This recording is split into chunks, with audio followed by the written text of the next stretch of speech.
Welcome, everyone. It's Jeff from the Burning Archive today, and I have a very special guest, Lieutenant General Ravi Shankar from India and the Gunner's Shot YouTube channel.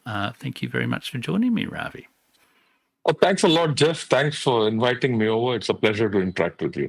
Ravi, you are a retired artillery gunner officer from served in the Indian Army for 4 decades and retired as Director General of Artillery. And you're currently a professor of practice at the Indian Institute of Technology. And most importantly, you have this blog and YouTube channel, Gunner's Shot, which I consult regularly and is very, very insightful for world affairs. And I've certainly found it very valuable for me in commenting about what's going on.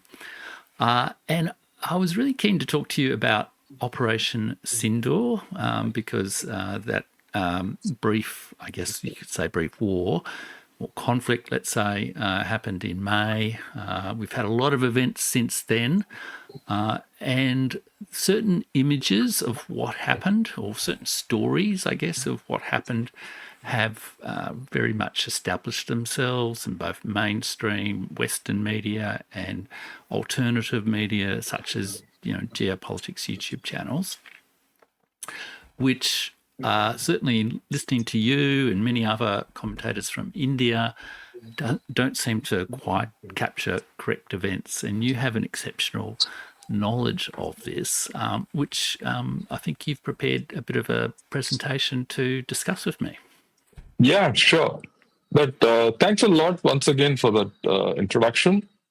Just to clarify to everyone, well, I retired about 10 years back, in fact, 9 years back from the army.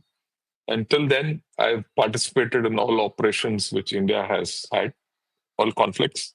And after that, I've been constantly in touch with the army, the armed forces, and the strategic community as a whole. And I'm glad you spoke of Op Sindoor because I think from an international perspective, this has been misunderstood or not understood or deliberately not, portrayed in a different manner by many interested parties. And the three interested parties, let me name them at the outset, are China, Pakistan, and USA.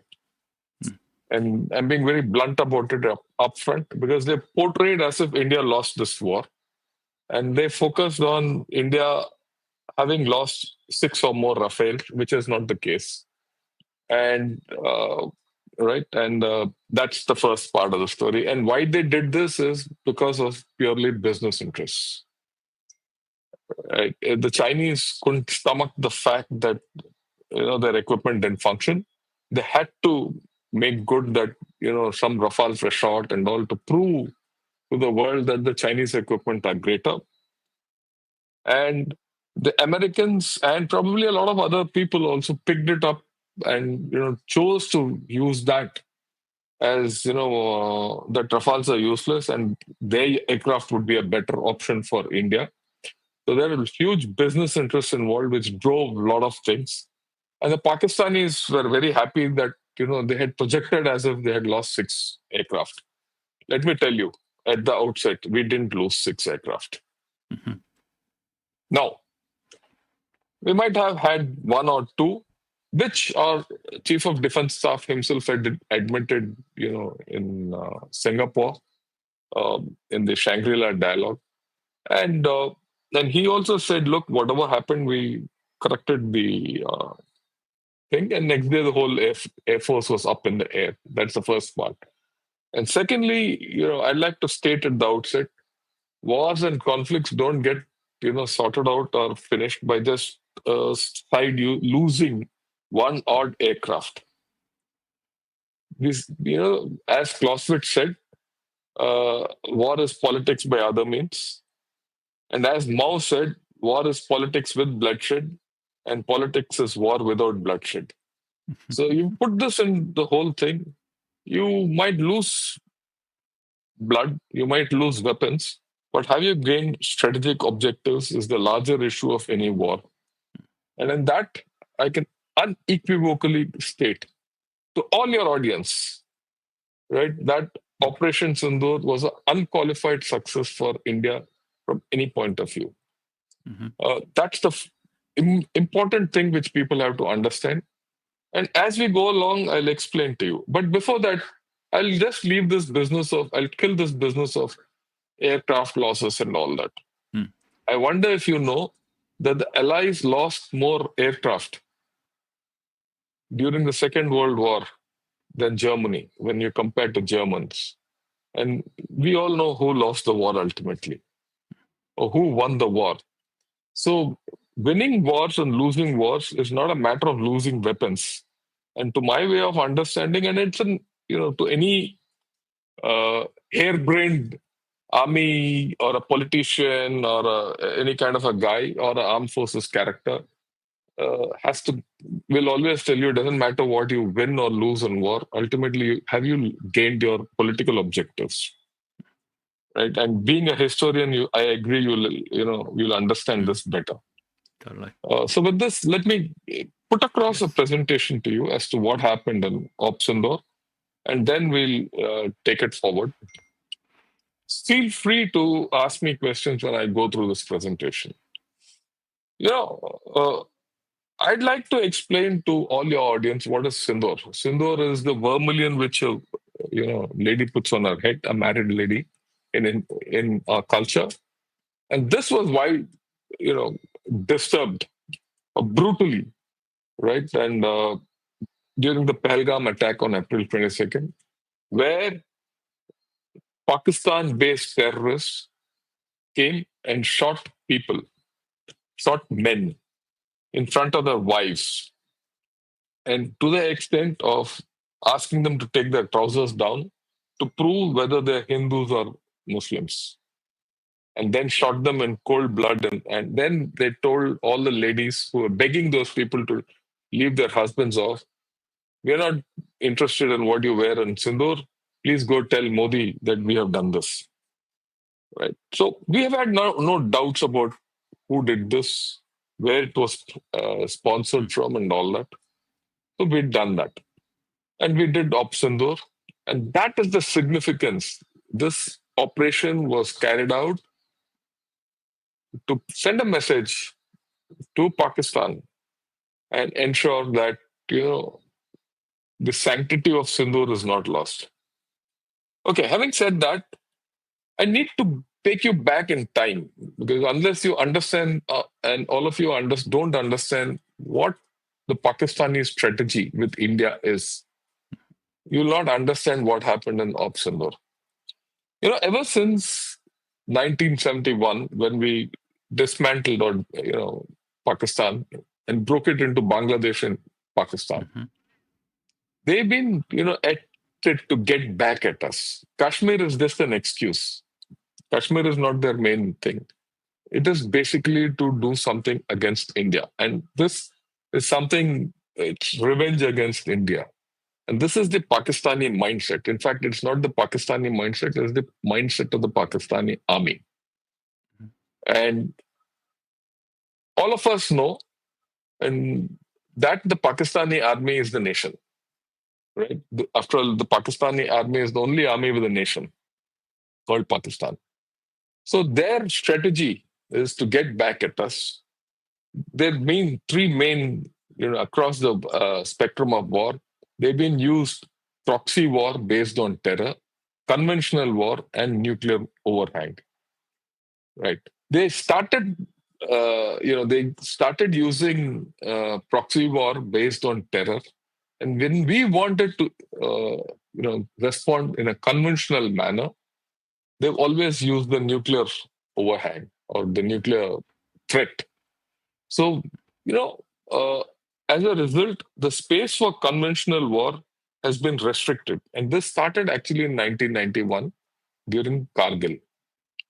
Right. And Having said that, Kargil yeah, what was Kargil? yeah, I'll come to that. Oh, yes. Right. Cool. During the Kargil war right, in 1999, I'll just come to that and I'll explain this whole thing. Before this, I must also explain to you that the between any two nuclear nations, see, India is confronted with Pakistan and China as adversaries, and both are nuclear. In any between any two nuclear nations, the space for conventional war is always restricted. But that doesn't mean that we don't have conflicts. We've always had conflicts with China and with Pakistan, right? But all these conflicts with China and Pakistan have established a window for conventional war under nuclear conditions or nuclear overhang, right? The higher end of this conflict is something like Kargil, what happened in Kargil. Kargil was an operation in 1999, which went on for 1 month, where we dealt a severe blow to Pakistan in high altitudes. And the lowest end of this spectrum of or the window is what we had to deal with China along the line of control ever since 2020, where there's a conflict on. Even now, there's a face-off going on in some manner, right? And we did exchange blows with China, but there were no bullets fired. And we've been dealing with both these nuclear adversaries from ever since I can remember. Mm. I'll not focus on China today, but we can talk of it some other day. But suffice to remember, India doesn't bow down to China. Please remember, you're a historian. Yes. When was the last time China ever retreated after having taken a step back in the past half century? Right from the Korean War, they've not taken a step back. But in 2024, they were forced to vacate areas occupied, which were under our control along the line of actual control in eastern Ladakh. So we know how to deal with China. We are not worried about them. Right? The normal precept that China is the stronger nation is absolutely invalid in the Himalayas. In fact, we as Indians and Indian Army people are quite convinced that if it comes push to shove and we have to take on China militarily, we are more than capable of taking China militarily on. And if you study the latest doctrines and ideas which are coming out of China, I'm talking of the latest. They're looking at the Indo-Tibetan border defensively. Having said this, let me now switch to Pakistan.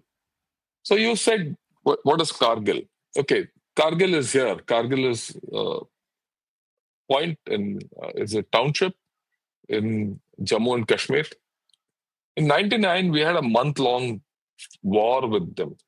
Okay, now the black line is black line is the international border, and the purple line is the line of actual control. This is the area of Kashmir which has been occupied by Pakistan, and this is what ours is. In fact, even this is ours. One day we'll take it back. In any case, in 1999, the Pakistanis intruded here. And that was a time when we had just become nuclear. 98 was when we had Pakistan and India became overtly nuclear, right? And they intruded here with the aim of cutting off all communications further north towards Leh. And it took us 1 month where we built up troops in high altitude, built up firepower in altitude, and we threw them back. But the interesting thing is because we were nuclear countries, and since we were ourselves not fully in, both the countries as to how to operate this nuclear paradigm, we didn't cross the LOC. We didn't cross the LOC into Pakistan, but we pushed them back and we hammered them. And if you look at it, it's called, from our side, it is called Op Vijay. You'll understand it took President Clinton to come and negotiate and say, look, this much. And he asked Pakistan to go back. If that had not happened, we would have gone across. Right. But the problem was we still didn't cross the LOC. And every time Pakistan carried out terrorist activities across the LOC and in our hinterland, conventionally we couldn't go across because the nuclear overhang was there. And that is why, Pakistan operated with a proxy war with a nuclear threat and we couldn't respond. Right. That was in 99. And then in 2016, there was a massacre by Pakistani trained terrorists of soldiers in a place called Uri. Right. And they killed about 14, 15 soldiers in cold blood. At that time, we carried out surgical strikes across the LOC in this area for the first time. And for the first time, we breached the LOC, notwithstanding the nuclear overhang. And we went in, there were shallow strikes which destroyed terrorist camps across the LOC. Okay. Thereafter, in 2019, there was an attack at a place called Pulwama on a set of soldiers who were traveling in a bus, and we lost 40 soldiers. And it was a bomb blast. And after this, what we did was we carried out airstrikes at a known terrorist camp at a place called Balakot. Right. Now, the normal thinking was that, look, India would hesitate to cross the LOC, but Balakot is somewhere here, across the IB. So if you see, from 99 to 2019 from 2016 to 2009, 19. In 2099, we hesitated to cross the LOC, or rather line of control, because of the nuclear threat. Okay. In 2016, we crossed the LOC. It was a shallow incursion. We did what we had to do and came back. Right. Despite the nuclear threat. Nothing happened. The nuclear thing didn't go anywhere. All these nuclear red lines were imaginary and we pushed them back. In 2019, we hit them across the international border in the place called Balakot. Balakot is somewhere here. And yet, the response was only from, there's no nuclear threats, nothing. And this time, when Pahalgam happened, we knew that we had to call the nuclear bluff of Pakistan. And we did what we had to do. Right? No more could India tolerate terrorist threats and activities combined with the nuclear threat. We had to break this taboo, and we broke it this time conclusively. And this is, sorry, Ray, this is one of the really significant dimensions of this conflict, isn't it? Because it is, in terms of strategic implications, I guess, of what people were prepared or not prepared to do. Yep. Yeah. It is not only this, first and foremost, they always said they'll use their nuclear weapons if we do anything. They did it, what we did in Sindoor, and they didn't have the capability, which is something missed out. They didn't have the capability to respond through nuclear methods on 10th May at 8 o'clock in the morning. They could not. And that is where Kirana Hill comes in, and I'll explain it to you. Yep. Okay? So this is something which people don't understand. Okay, now let me go through the complete how the sequence of events which happened, in Sindoor. These white, this is incidentally a map drawn by a chap called Damien Simon, who's the international observer of this conflict. So you can go put Damien Simon and on X, these maps will be available there. He's the one who said what are the military targets and the terror-linked targets which have been attacked. Right. On phase one, when, on May 6th, 7th night, we hit 9 of their terror-linked targets. Those are here. And these terror-linked targets, these white ones, those were shallow relatively, but 7 of them were across the line of control, and 2 of them were deep in Pakistan heartland. And these were hit and destroyed. They were hit accurately destroyed. And what are these terror-linked targets? These were all the headquarters of their terrorist, outfits of the Lashkar-e-Toiba and Jaish-e-Mohammed, Masud. Okay. And they were hit. Their headquarters were at a place called Murid Ke, LAT, and Bawalpur of JEM, Jaish-e-Mohammed. And they were hit absolutely without any doubt. That is here and here.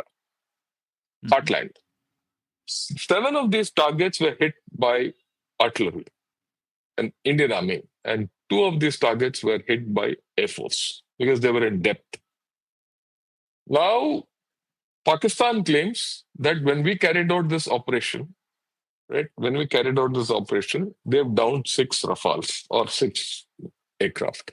That's what their claim is. The fact is, it doesn't happen. Maybe 1 or 2, and that too by mistake. There's certain other things. It is not by a hit. That I can assure you. Pakistan didn't down aircraft due to a hit. These are due to certain other errors. Okay. The next day, that was the phase 1, and it was carried out absolutely successfully. The result is this entire terrorist infrastructure is now broken. They have to shift back into the hinterland. Okay. Next day, Pakistan responded, and they responded by hitting civilian and military targets. And we told them, look, we are only getting after the terrorist infrastructure and not others. But they responded by hitting our military and civilian targets. So as a result, on phase 2, that's on 9th, okay, we took out their complete air defense, their electronic warfare, and command and control systems through unmanned aircraft and drones deep into their territory. Some of their complete air defense systems by that night were out. On 8th, 9th, in fact. It was on 9th. Okay. On 9th night, the Pakistanis responded by firing rockets, drones by China, and ballistic missiles. All these were downed. On 7th night, 9th, 8th night, and 9th night, all 3 nights, whatever Pakistan threw at us, our air defense responded and put them down. There were no significant problems or damage whatsoever. Not a single airfield of ours was down. Alongside, from the 7th, 8th onwards, we opened up fire on their across the LOC on their defenses, and we decimated them. See these things have not come out. We have decimated many of their infrastructure across their military infrastructure across the LOC. And the LOC is somewhere here and beyond. Yeah. Mm-hmm. Okay. Using our guns and missiles. Okay. In phase 3, that is, we operated with our missiles and all air launched, and hit Pakistani airfields in depth and in the front. We shut down 13 of their airfields on 10th morning. By 10th morning, 13 of their airfields were inactive. Okay. So 13, like what would that be roughly as a proportion of airfields in Pakistan? I think there were 70% of their airfields were down. Right. Yep. And their most important airfields were down. Mm-hmm. Right? The rest were all minor airfields, the major bases were down, out. Mm. And this is something which the Pakistani Prime Minister himself has admitted. To the extent some of their bases have not recovered so far. Okay? They're still not operational. Understand this. Okay. This picture shows a few orange blobs, right? And some yellow blobs and white. The white are the targets which we hit. The yellow are those targets which we claimed we've hit, and which everyone has observed. This is what Damien Simon has put out. These orange blobs are those which Pakistan claims we have hit, over and above what we have said, right? Which, for many reasons, we didn't put it out, but they know they've been hit. Why they've said they've been hit is because they gave a dossier to the international community saying that we've been hit here. And this is what the Pakistani Prime Minister himself has admitted. And so we've not been hit. They've claimed a lot that they hit across here and destroyed this, that, and all that. There's not a single proof, a single photograph to show that we've been hit. Whereas every target which India has said we've destroyed has been backed by proof. And this proof is not only what we have given through satellite pictures and UAV images and all that. This is what has come out from the international community who have been observing this. After all, today, everything is transparent. So I'll take you through some of the areas which have been hit. This is the Norcan Air Base. Norcan Air Base is just next to Islamabad. It is between Islamabad and Rawalpindi, which is their GHQ. And this is where we hit them. And this is an annotated picture as put out by someone. I've just picked it off X and shown it to you. And this was their major command post. This was their major command post from where their complete air operations and their nuclear operations are controlled. In our estimate, their nuclear command and control system was destroyed on that day. Finished. Right?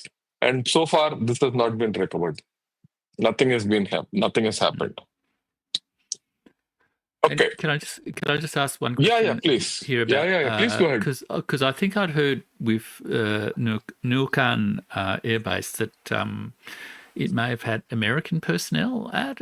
I mean, is that a reliable report, or that's just something I heard? I think in some discussion. I mean, I guess presumably there's some presence of, American, I don't know whether it is Chinese presence within Pakistan, given cooperation over the years.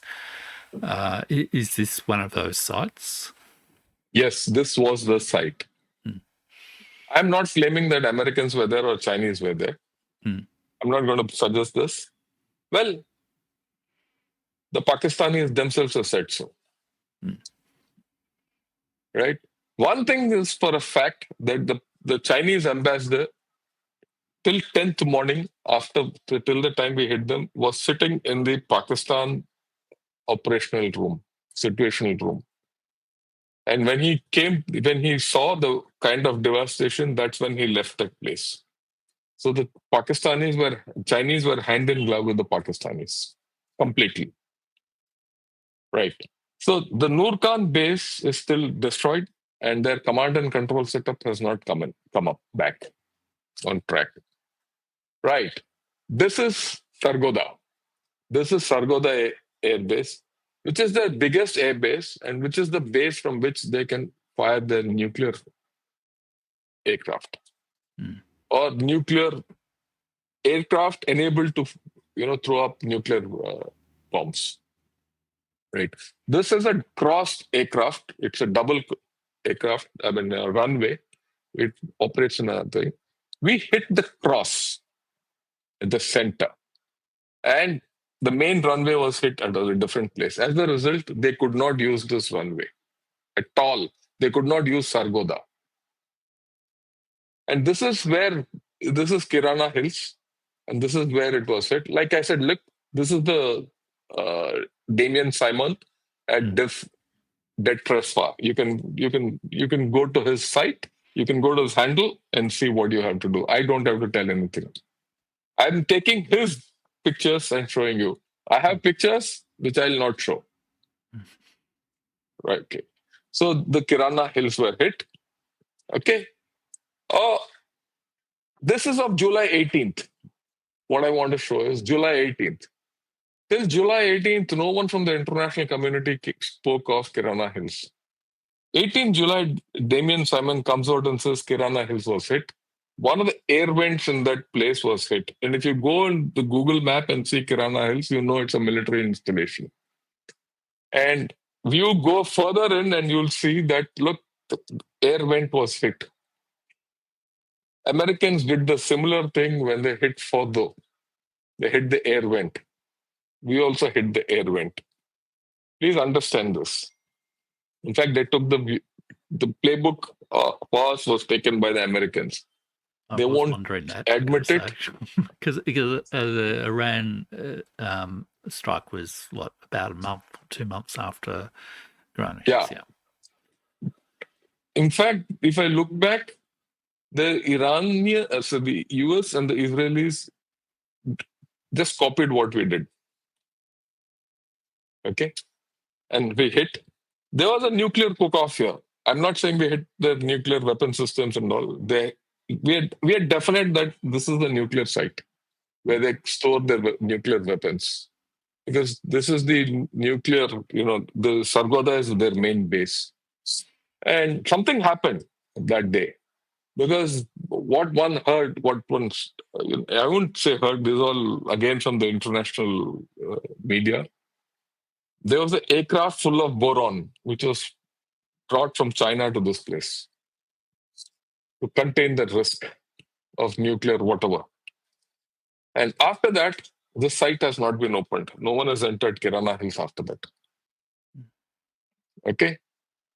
This is Kirana Hills, a bigger picture. This was hit. You can have a look at these annotated photographs from X. I'll not. Okay. And, just to clarify, because I think you said this, but I'm just not sure. So Kirana Hills is where Pakistan stores and launches its nuclear weapons. Is that correct? Yeah. They launch. They hold the nuclear weapons. Yeah. The aircraft is at Sargodha. Yeah. Right? Yeah. Okay, 1 minute. Let me adjust this. Okay. Now, this is the second major air base which was hit. This is at Murid. Murid is just south of Norcan. These are all depth bases which were hit. Okay. Interestingly, this is again an annotated photograph. This is pre-strike, during strike, and post-strike. And this is latest in July end. We hit one area, which is an underground facility in Murid. Okay. This underground facility is equivalent to what was there in Natanz in Iran. You would have heard Natanz, nuclear facilities, where the Americans and the Israelis hit a place in the open, and all their centrifuges were hit underneath. But we didn't hit centrifuges, but we hit something else. We don't know what we hit, right? But after that, you see, if you see here, there's a tent put over that hole where Brahmos went through. Mm-hmm. And this is a huge underground facility with access points and air vents and all that. So after that, they've not been able to repair it, or not they've been able to recover what is there inside this. Right? And to my way of looking at it, they might have had some nuclear material there, or they might not, that might have been a major weapons depot. All gone. Okay, same thing here, same place, which is this thing, which is a little zoomed out. Now, this is of Rahimar Khan. This is of July 18th.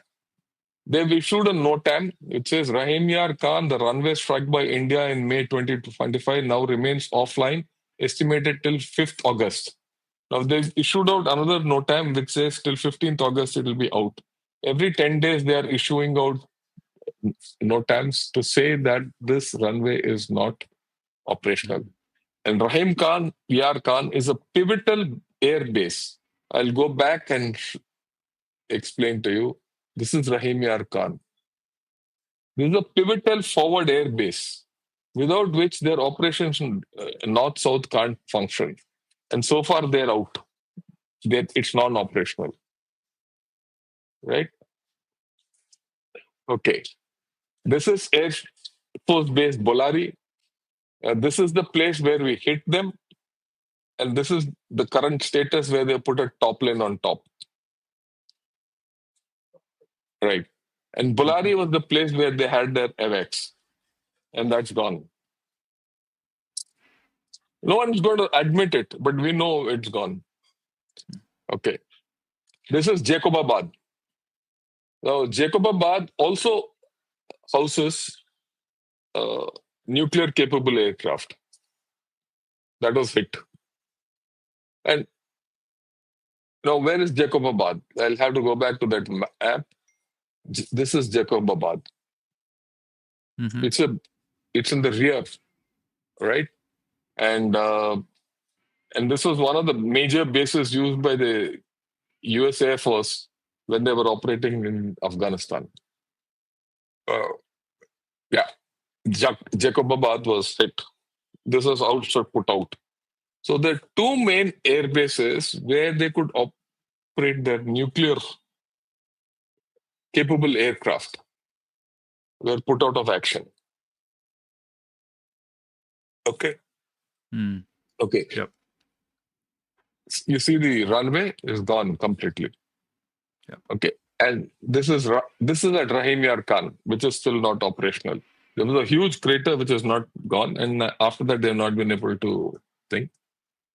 And this is Shankar, where the base was taken off.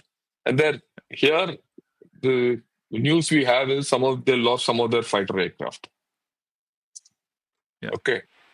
Now, all this I've shown you. I could have shown you all 13 photographs of all 13 bases. We have it. But that will become, I've just shown you the main bases. Okay. So stepping back, effectively in what it was like 2 to 3 days. By this account, India has effectively neutralized the nuclear card of Pakistan. And disabled a significant, part of its air force capability as well. As well as striking against all the terror camps. Yes. Yep. There's a small clip which I'm going to show. This gentleman is our national security advisor, Mr. Ajit Dval. Mm-hmm. 2 weeks back, he came to IIT Madras for the convocation ceremony. And this is what he mentioned about, what happened during the Op Sindoor. I want you to listen to him because it's very important. We decided to have 9 terrorist targets in the crisscross of Pakistan. It was not only the border area, something, which we thought were there this way. We missed none. We hit nowhere else except that. And it is also not that was a very, it was precise to the point where we knew who is where.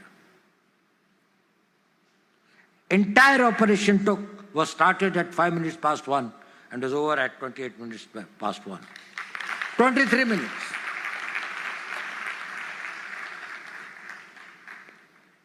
Thereafter, a lot of things are said that this thing, foreign press and all these things, they said Pakistan did that and this. You tell me one photograph, one imagery. These days, these imageries are from the satellites all over the world. They are this thing, which shows any Indian damage being done, even a glass pane having been torn. Forces will be knowing what's happening in this thing, but I am just telling, they brought out photographs, they wrote this thing, the New York Times put this thing. Only imagery, they said 13 air bases of now and now, before 10th May and after 10th May. Whether it was in Sargodha or it was in Rahimar Khan, or it was in Chaklala, or it was in Rawalpindi, air bases, including the Bellary, where they have got the AVAX, the avoidance control systems. What's the assessment of the National Security Advisor from India, Ajit Dval? Is that correct? Yep. Mr. Ajit Dval, yes. Who was just meeting with the President of Russia in Moscow just in the last 24 hours. What was his assessment of the significance of Operation Sindoor? Look, he was very clear that all the terrorist bases which we had to hit, we hit. All the aircraft bases which we had to hit, we hit. We took out their complete air defense system. It was useless. Their command and communication system was gone.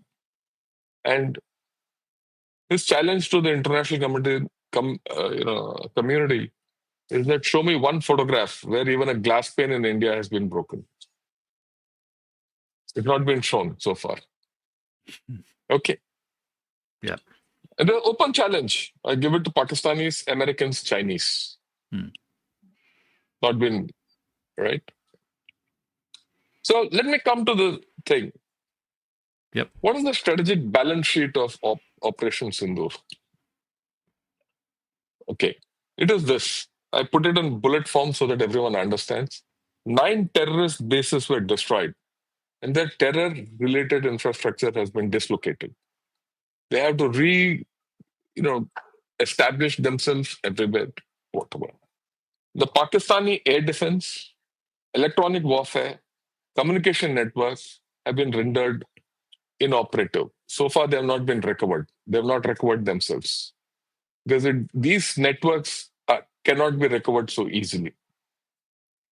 Right? I hear by mistake I put 11 bases shut down. It is 13 parked bases where air bases were shut down. Their AEW, transport, and fighter aircraft, including AVAX, were destroyed on ground. There has been extensive damage to their LOC infrastructure, the bunkers, the command, everything. The Pakistani nuclear deterrence was paralyzed. In fact, it was nullified. And their nuclear bluff was called. I'd like to amplify this a little more. You see, the Pakistani air, or rather the nuclear capability, is in 3 parts.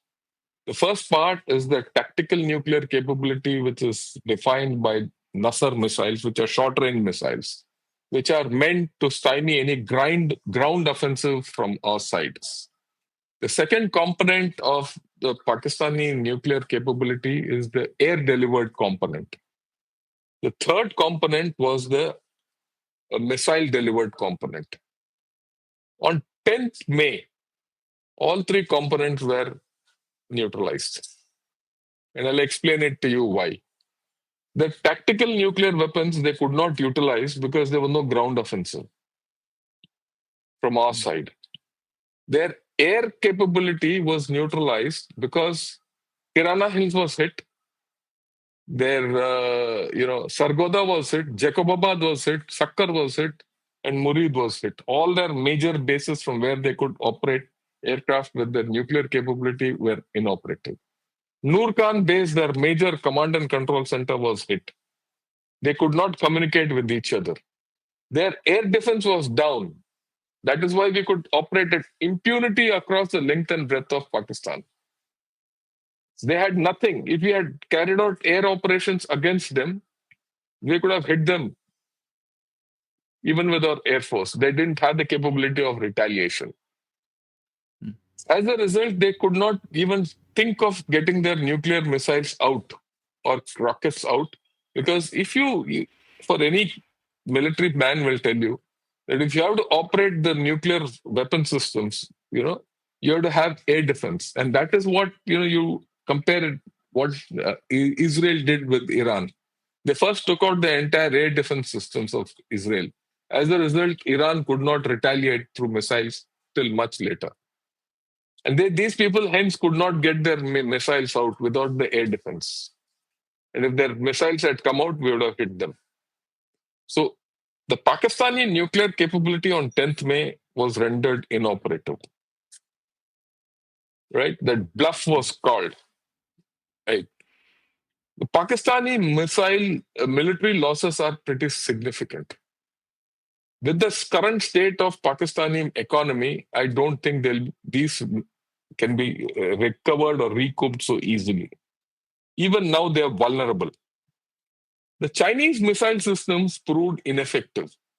The PL-15 missile system, which they say was fired from a J-10, which hit a Rafale, could not have done so.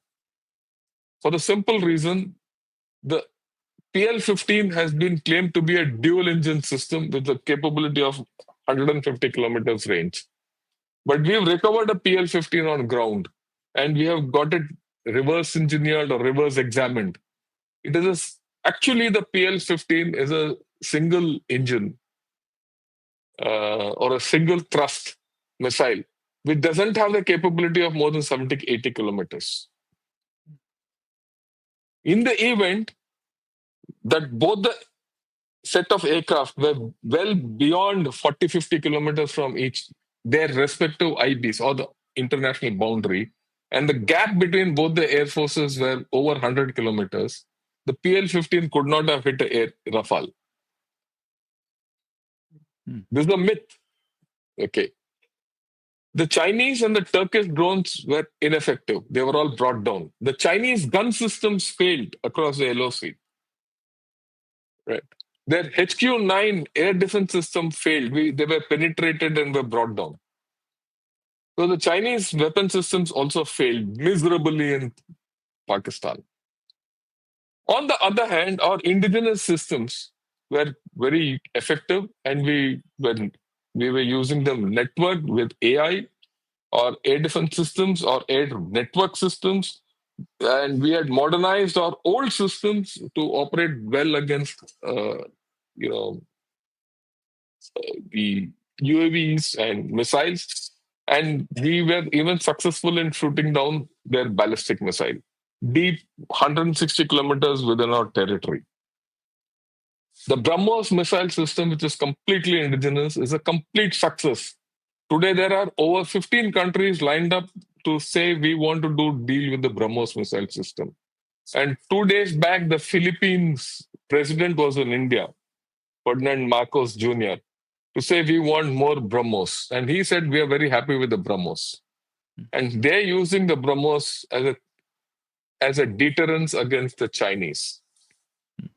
And all this news, sorry, Ravi, just to clarify, the Brahmos missile, is that like a hypersonic missile or supersonic missile? It's a supersonic missile which flies at 3.5 Mach. Yep. It's a cruise missile. Yep. Okay. And it had 100% success. 100% success. Pinpoint accuracy. Okay. And I'm not saying that the Brahmos missile success was a success. The Chinese are saying it. The report that 15 countries are lined up to get that missile is from China. Okay. The Pak heartland was hit, which they never thought will get hit in depth. They were always thinking, whether we will cross the LOC or the IB and when they will come with their nuclear threats and all that. That's failed. They never thought that we'll hit their heartland in depth. And actually, people in Pakistan were in panic. Okay. We've established a new normal. Our Prime Minister has very clearly said any act of war, any act of terror will be hereafter an act of war. And we are going to respond accordingly. This thing that, look, they're two nuclear nations, they're going to be a nuclear catastrophe, it will not be there. If it is going to be there, it's going to be over Pakistan. We will not allow them to fire a missile. And that has been clarified. The next point, strategically, this was a war in which Pakistan and China colluded completely. The Chinese were there advising Pakistan as to how to operate their systems and all that. To the extent even Turkey was involved in it, Turkish operators were there to assist Pakistan. We bet the Turkish, Pakistani, and Chinese weapon systems hollow, hammered them. So for us, it was a great morale booster because the same weapon systems that China has used with Pakistan are also deployed along the India-China border. So we know how to handle them. And China is worried about it. Let's not make any mistakes. And this will not come in the international media, but if you read the Chinese media, they're worried about it. The vulnerabilities of the Chinese equipment have been bitterly exposed. And that is why many countries which have problems with China are now today coming to India. And the latest one, we've just got into a strategic partnership with Philippines. And one of the major pillars of the strategic partnership is the partnership between the armed forces.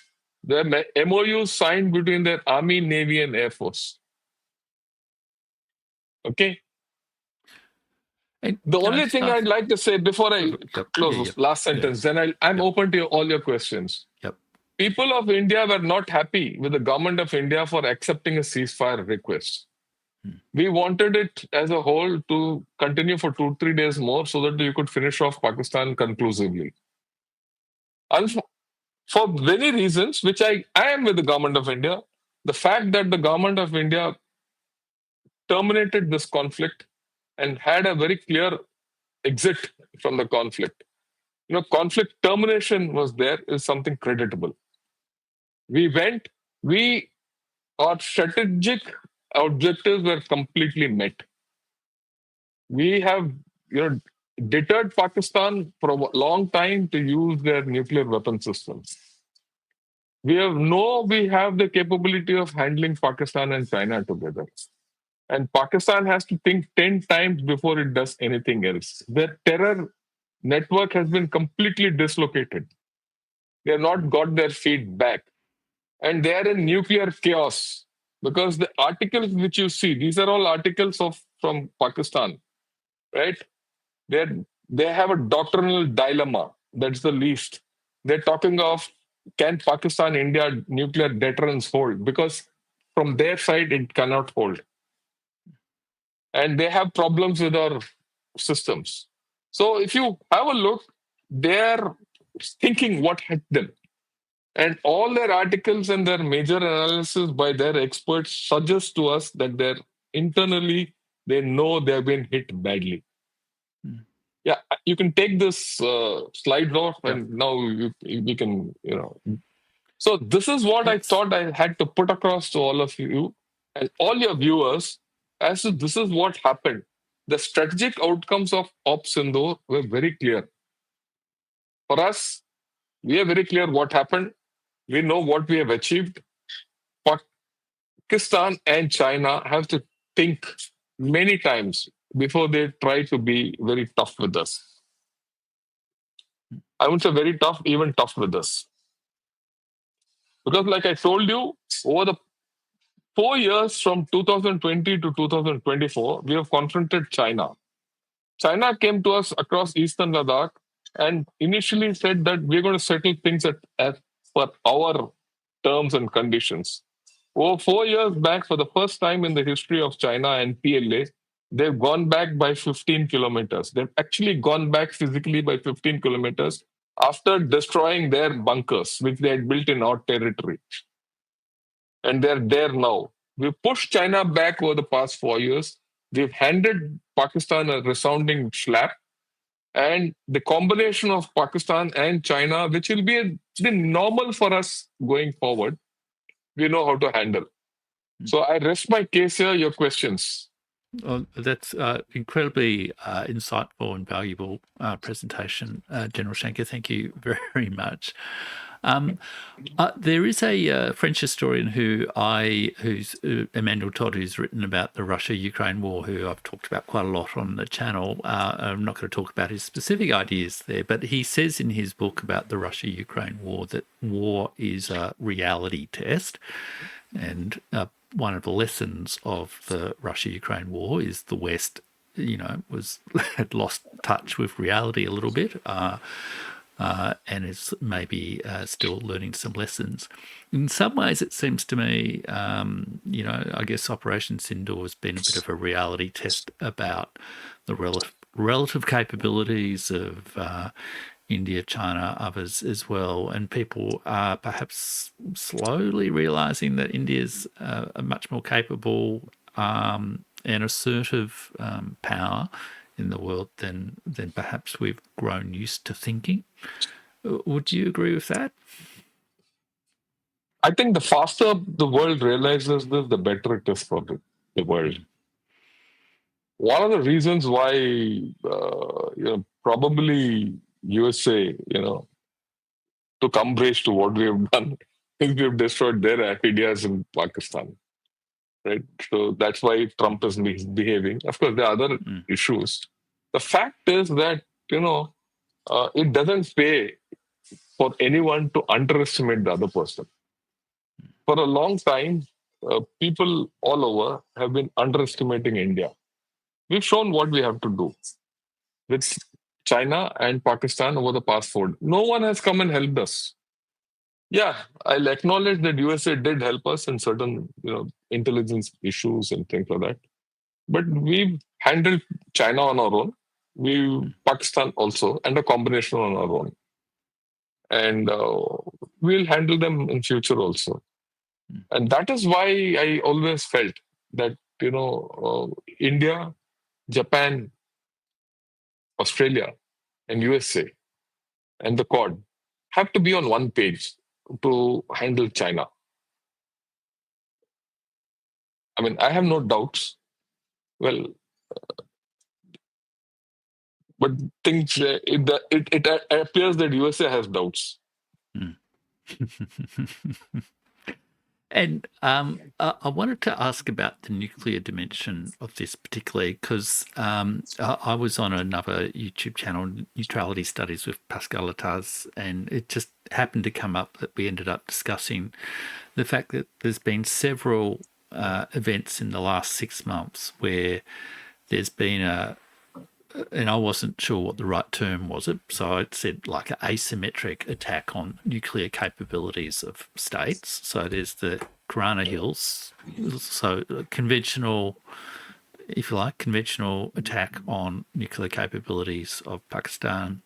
Operation Spiderweb was a drone type attack on nuclear capabilities of Russia, and I guess also to some degree the American attack on Iran as well. And I feel there's maybe one other case, but I can't quite remember what it was. And you've gone through the evidence on that quite clearly in relationship to India, Pakistan, and the way it changes the strategic balance, I guess, between India and Pakistan.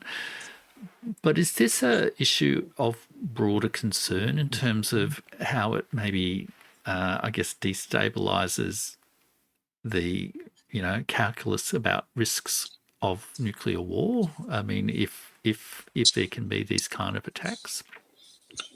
Look, it's like this. I don't think nuclear war will ever take place.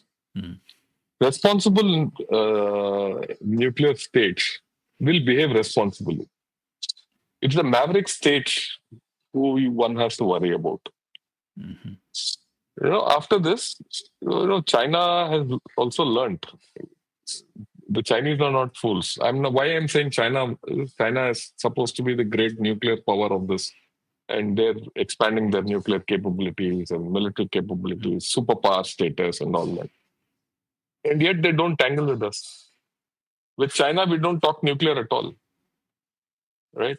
And after 2024, after the meeting between Prime Minister Modi and President Xi Jinping at Kazan last year, any talk of conflict between India and China is in the backbench.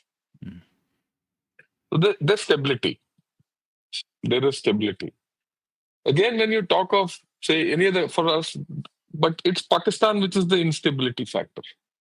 Because Pakistan uses the nuclear threat to hype things up, to get the international, attention of this nuclear instability, Holocaust, all that. That won't happen. Pakistan doesn't have the guts to do that first. That's the first thing. The second thing is the Pakistani generals are greedy. They will never do this because they know the consequences of doing this are very high. And then what will they do with all the cash they've stashed in Australia and UK and USA and all that? They want to live well. This is all to make money and rule the nation. If there's a political upheaval, they'll lose the nation. I don't think they'll do that. And Iran is not an irresponsible player. The only thing is you don't want Iran to become nuclear because it will destabilize. The nuclear capabilities will, you're going to have then a completely nuclear Middle East and West Asia, which brings in different dynamics. Yeah. That's how it is. Yeah.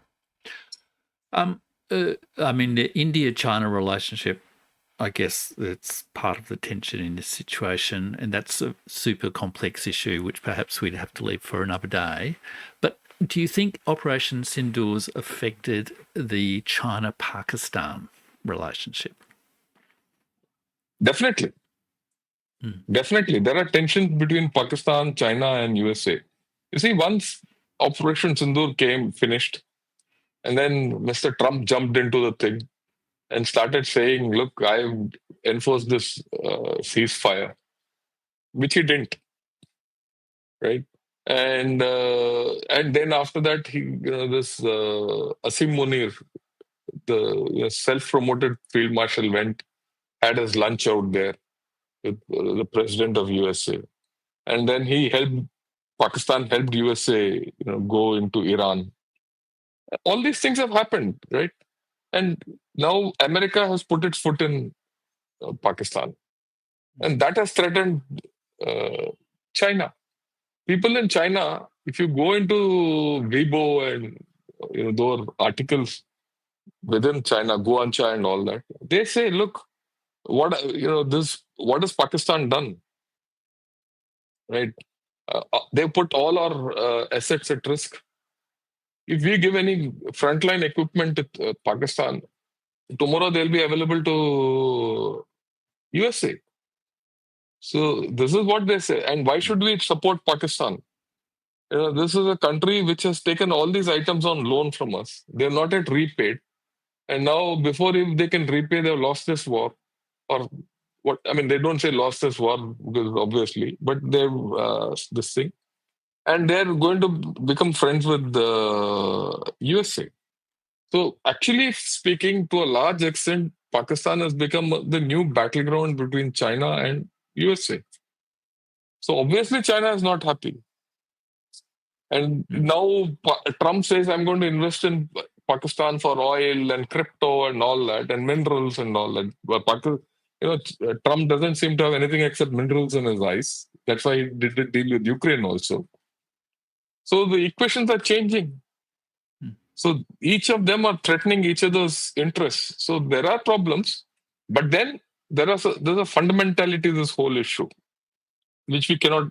You see, who gave birth to the US-China relationship or rebirth in 1971-72? It was Pakistan. It was Kissinger who went through Pakistan. He came to Pakistan, feigned sickness for a day, hopped to China, met Mao, and then, of course, 72 Nixon went. So Pakistan has been a midwife between the Chinese and the US relationship. These three countries understand each other. Even now, Mr. Field Marshal Munir is, I think, sitting in USA today as we speak, right? And there's my own sense says that Pakistan is again acting as a conduit between China and USA in this trade war which Trump has unleashed. And which doesn't entirely seem to be going according to plan, I guess. That's okay. That's a different thing. Let's see how it goes. Yes, indeed. I guess the other dimension of Pakistan is, I believe, around about the time of Operation Sindoor, the Balochistan conflict. Balochistan, yeah. Balochistan and the The Baluchistan Liberation Army declared independence, that sort of thing. So, how stable is that situation, and to what extent are there risks in the coming months of some, I mean, even Operation Sindoor, the Indian government's quite clear. I think they use the term cessation of fire rather than a ceasefire. So it's sort of on pause rather than stopped. How, what are the risks potential of some further outbreak of conflict here? Look, the chances of an outbreak of a conflict or recommencing of Sindoor between India and Pakistan at this point of time are pretty low, unless Pakistan does something. But Pakistan is a problem at hand. Baluchistan is completely out of its control. And part of the KPK, that is Khyber Pakhtunkhwa, is also out of control, right? In fact, if you look at it, Pakistan, there are two parts to Pakistan: west of Indus and east of Indus. The area west of Indus towards Afghanistan is in problems. Every day, till yesterday, there are 3 or 4 people who are being killed in these areas. And who are these? These are armed forces personnel of Pakistan. They are subject to attacks by rebels. They could be Pashtun rebels or the Baluch rebels. The large swathes of territory of the western part of Pakistan is not under the control of Pakistan. And this is also the place where the CPEC runs. And this is also the area through which a lot of Chinese engineers and construction workers have been killed.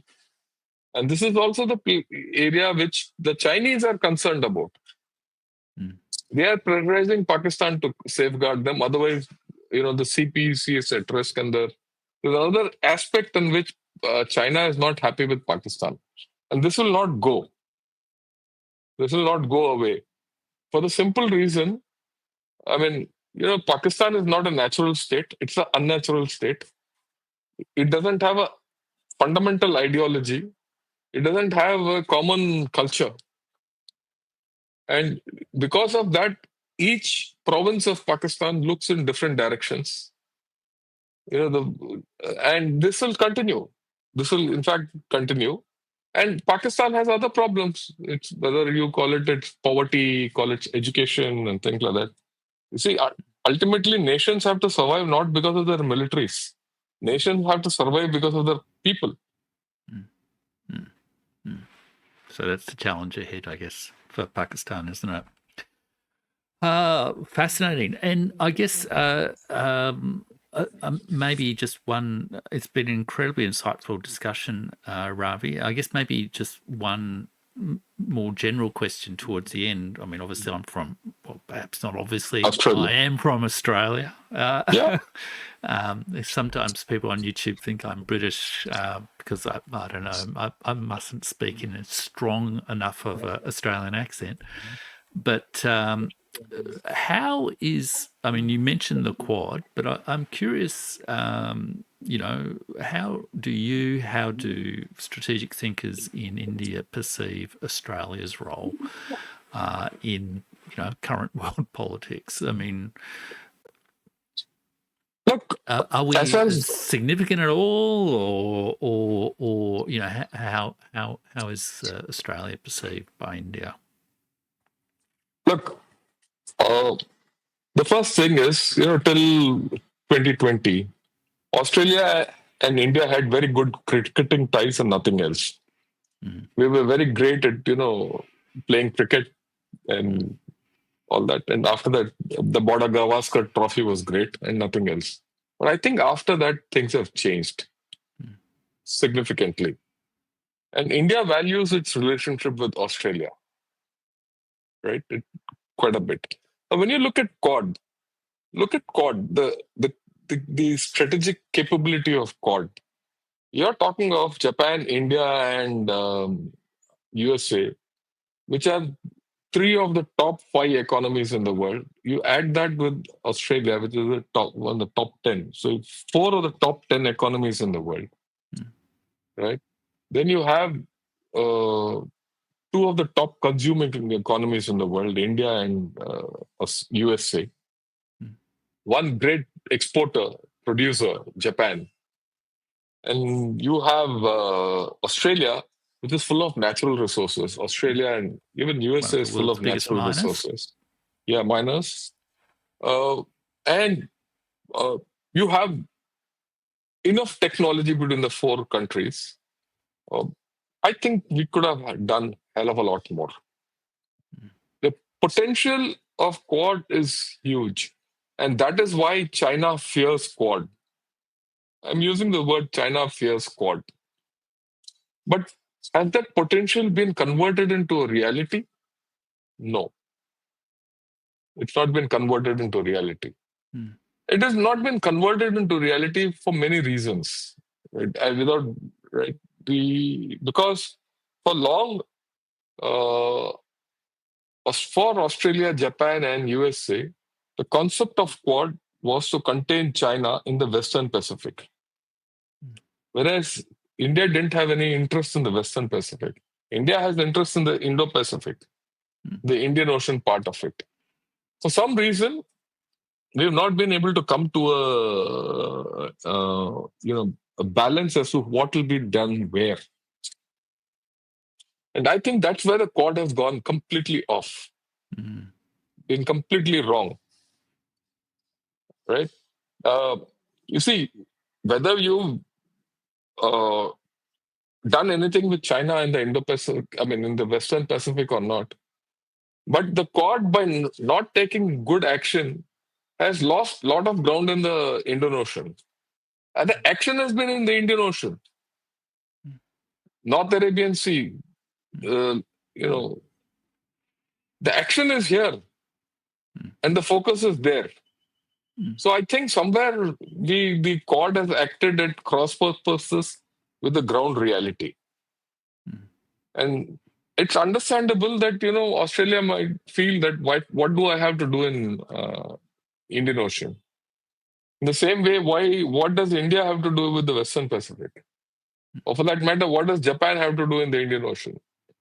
But USA had interest in both oceans. But they didn't play a role to think of what the issues are in the Indian Ocean. And today, if you had to have your fight is all in the Indian Ocean. Right? Yeah. And of course, it's not to say that there are no... And India was reluctant to set its foot in the Western Pacific. Right? But yet, day before yesterday, in fact, today is the last day of the Philippines-India joint patrol in the South China Sea. Yet we have appeared there. And this is despite the lack of security cooperation between these four powers. If only there had been security cooperation and better understanding, I think our outcomes would have been much more. That's fascinating. Fascinating. Well, maybe we should... Yeah, sorry. Yeah. India, which was reluctant to come and appear on that side, has appeared. Okay. Now, another aspect is the maximum cooperation between all these four countries, all four, Japan, Australia, India, and USA, has been in the military field. The kind of exercises we have done on ground, Air Force exercises everywhere, whether it's in the Pacific or in the Indian Ocean, the cooperation has been in the military field. The capability which have been exhibited or put on ground has been in the military field, and yet we have not had a security cooperation. That's the missed opportunity. Yep. So it needs a bit of a reimagining. I think that would be a fantastic discussion for another day, perhaps, General Shankar or Ravi. It's been an incredibly insightful discussion for me, and I hope it's also been valuable to your Gun and Shot audience. Yeah, thanks a lot. And it would be wonderful maybe to discuss with you a whole series of things that you do discuss from time to time on Gun and Shot, including obviously relations between India and China. But I did hear you give a really interesting discussion about the whole Russia, India, China triangular sort of cooperation recently, and we're entering very interesting times right now, and things are moving very quickly. So it'd be wonderful to have you back another day. But thank you very much for joining me, General Shankar. Thanks a lot, Jeff. I look forward to having more conversations. And as days go by, we could go live also. Fantastic. Thank you very much. Thank you.